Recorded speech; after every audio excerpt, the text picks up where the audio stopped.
Установили детские спортивные площадки, заасфальтировали подъездные пути, заменили напоры линий электропередач. В этом году власти города планируют установить лавочки со встроенными клумбами, расширить парковку без ущерба зеленым насаждениям.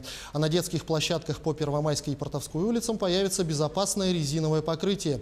Как отмечают в управлении архитектуры города, большое значение в формировании комфортной городской среды имеет тот факт, что многие жители сами обращаются с инициативой. То есть, если жители активные, если они хотят, чтобы в их дворе появилось новое благоустройство, они участвуют в обсуждениях, тогда такие дворы мы включаем в эту программу. И появляются, к примеру, скамеечки, урны возле подъезда. Потом это все передается на содержание управляющей компании.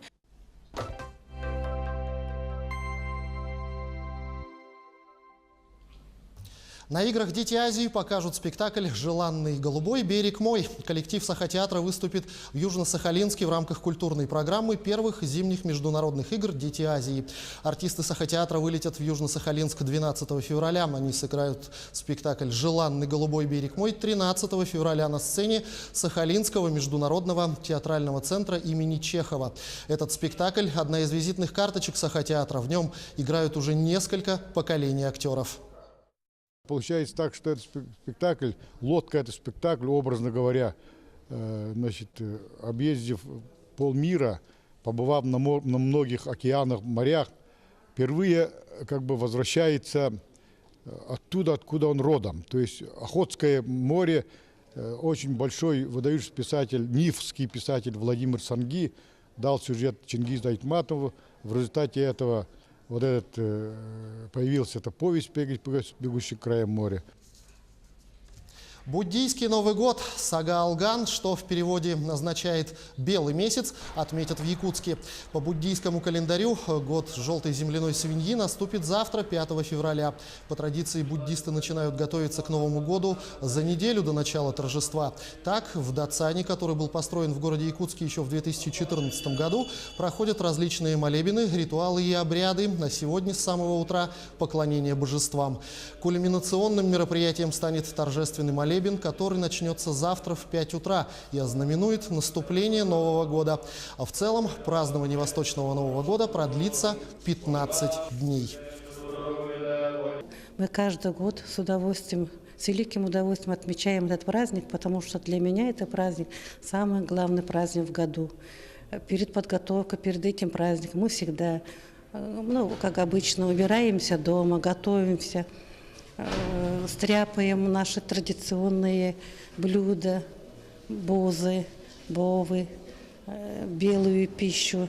И всей семьей мы всегда готовимся к этому большому празднику. Но вчера у нас, например, был Докжуба. Тоже приходили перед Сагалганом. Мы обычно всегда приезжаем с семьей, очищаемся. Как-то к этому мы относимся очень серьезно.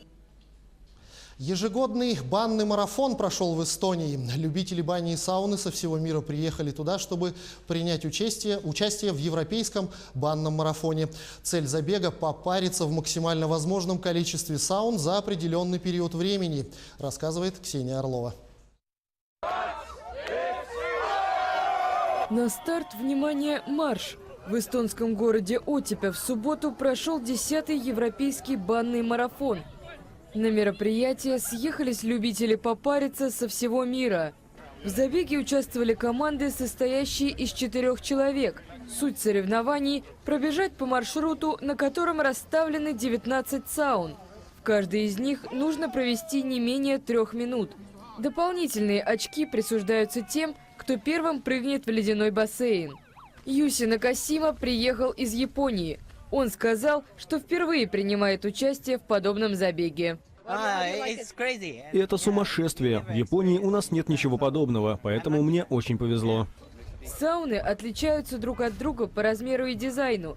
Некоторые совсем небольшие, в то время как другие спокойно вмещают несколько десятков человек.